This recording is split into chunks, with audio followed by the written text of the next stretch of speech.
If you think somebody is sending negative energy towards you, you will take one empty glass with a lid first. You are going to add 3 spoons of sea salt inside. After that,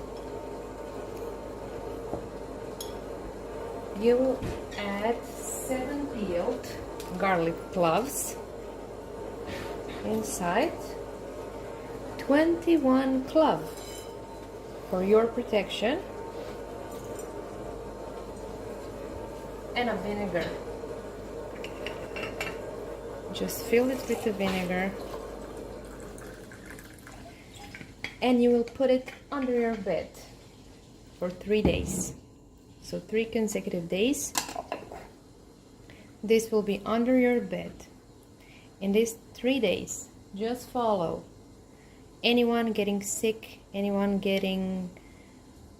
you're getting a message from a specific person that you think is sending you negative energy, they will contact you in any way. Just put it